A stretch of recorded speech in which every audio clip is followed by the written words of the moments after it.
안녕하십니까. 은행에서 30년 동안 근무한 경력이 있는 공인중개사 한남수TV입니다. 이번 강의는 제 부동산 채널 192번째 강의입니다. 공인중개사 사무실에서 물건 계약이 완료되어서 계약 당사자로부터 중개수수료를 받았습니다. 이 받은 중개수수료를 중개업무 종사자 간에 어떻게 분배를 해야 맞는 것인지 여기에 대한 강의를 해드리겠습니다. 이번 강의에서는 중개수수료의 공평한 분배 유형 3가지와 기타 주의사항에 대해서 충분하게 소개를 해드리겠습니다. 제 강의를 끝까지 시청하시고 구독과 좋아요 버튼 그리고 알람 설정도 잘 부탁드리겠습니다. 이번 강의의 주제는 공인중개사 사무실 종사자, 그러니까 개업공인중개사, 소속공인중개사, 중개보조원의 급여체계 결정 유형과 또 급여체계 결정 시에 추가적으로 고려해야 할 사항에 대해서 다음과 같은 목차로 상세하게 정리를 해드리겠습니다. 첫 번째는 급여체계 결정 유형 3가지에 대해서 말씀을 드리겠습니다. 다시 말해서 중개보수를 어떻게 배분을 해야 될지에 대해서 다음과 같은 순서로 말씀을 드립니다. 첫 번째는 비율제, 인센티브제, 두 번째는 기본급 플러스 인센티브제, 또 세 번째는 입금제, 이 3가지로 구분을 해서 말씀을 드리겠습니다. 세 번째는 이렇게 급여체계 결정 시에 추가적으로 협의를 해야 분쟁이 없습니다. 그 추가적인 협의사항에 대해서 자세하게 안내를 해드리겠습니다. 이제 본론 설명을 드리겠습니다. 공인중개사 사무실에서 물건 계약이 성사가 되면 고객으로부터 중개보수, 중개수수료를 받겠죠. 이렇게 고객으로부터 받은 중개보수를 어떻게 배분해야 가장 합리적인지 이 배분 방법 3가지에 대해서 말씀을 드리겠습니다. 급여체계 결정 유형 3가지 중개보수 배분 방법이죠. 그 첫 번째 비율제입니다. 인센티브제에 대해서 설명을 드리겠습니다.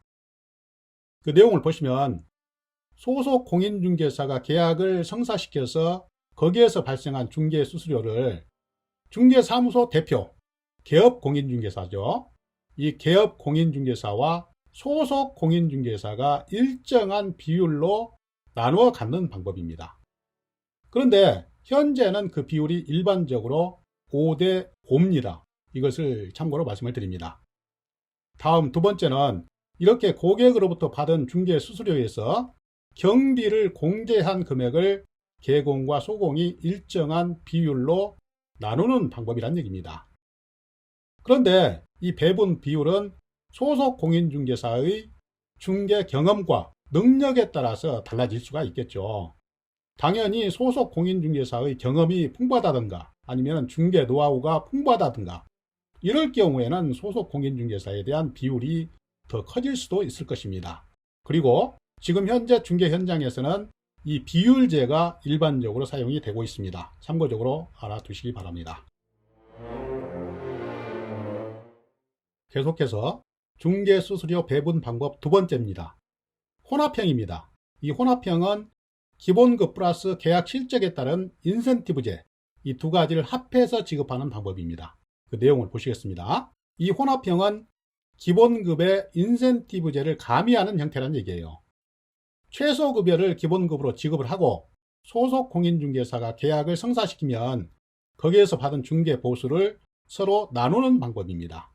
예를 들어서 기본급을 100만원 월 지급을 하고 소속 공인중개사가 계약을 성사시키면 거기에서 받은 중개수수료를 개공과 소공이 6대4 또는 7대3의 비율로 배분을 하는 방법입니다. 한 가지 더 추가적으로 말씀을 드리면 여기에서의 기본급은 대표의 사정이나 소속 공인중개사의 경험 등 능력에 따라서 다르게 결정이 될 것입니다. 그리고 이러한 혼합제는 소속 공인중개사가 경험이 없는 초보 공인중개사일 경우에 많이 적용이 됩니다. 왜냐하면 초보 공인중개사는 계약 실적이 별로 많지 않을 것입니다. 그런데 계약 실적이 많지 않다든가 아니면 전혀 없다든가 이럴 경우에 급여가 지급이 안 된다면 생계에 문제가 생길 수도 있기 때문에 일단 계약 실적이 있든 없든 간에 기본급을 지급을 하고 또 노력에 따른 계약 실적에 따라서 인센티브제를 추가로 지급하는 형태, 이런 형태는 초보 공인중개사에게 많이 적용이 되는 형태입니다. 다음은 세 번째로 입금제입니다. 입금제에 대해서 설명을 드리겠습니다.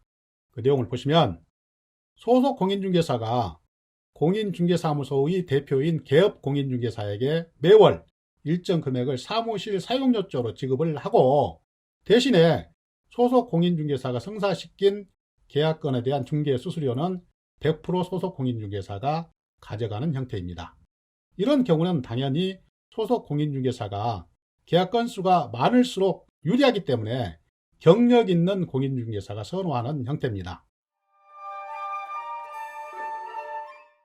지금까지는 고객으로부터 받은 중개 수수료를 어떻게 배분해야 되는지, 그 배분 방법 3가지에 대해서 말씀을 드렸습니다.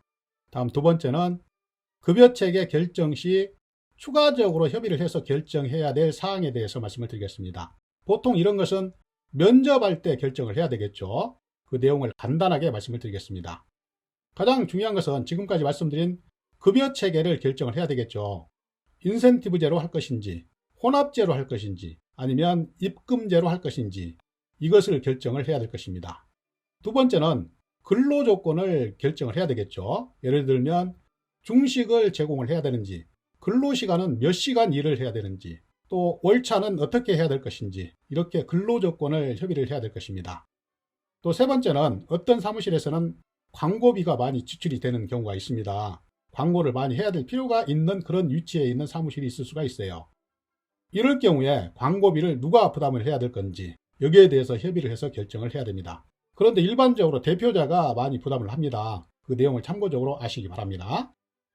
또 세 번째는 소속 공인중개사가 어떤 업무를 담당을 해야 될지, 여기에 대한 업무 분장을 정확히 해야 서로 얼굴 붉히는 일이 없을 것입니다. 마지막으로 가장 중요한 것은 이렇게 사소한 것까지도 개업 공인중개사와 협의를 해서 문서로 정확히 남겨둬야 다음에 분쟁의 소지가 없다. 이것을 유념하시기 바랍니다. 시청자 여러분, 지금까지 공인중개사 사무실 종사자의 급여체계 결정 유형 3가지와 기타 주의사항에 대해서 간략하게 말씀을 드렸습니다. 좀 도움이 되셨는지 모르겠습니다. 이해가 되셨는지요? 저는 앞으로도 계속해서 부동산 관련 강의, 그러니까 임대차 보호법, 권리분석 및 배당 사례, 유치권, 법정지상권, 부동산 금융 등의 주제로 알차게 강의를 준비해서 계속 여러분을 찾아뵙겠습니다. 항상 건강하시고 다음 강의에서 또 뵙겠습니다. 감사합니다. 안녕히 계십시오. 시청자 여러분, 잠깐만요. 여러분께 마지막으로 꼭 부탁드릴 말씀이 있습니다. 지금까지 제 강의가 여러분께 조금이라도 도움이 되셨다고 생각되시면 구독 버튼과 좋아요 버튼, 그리고 알람 설정 잘 부탁드리겠습니다. 이 구독과 좋아요 버튼은, 그리고 알람 설정은 강의를 하는 저에게 힘의 큰 원천입니다. 마지막으로 잘 부탁드리겠습니다. 감사합니다.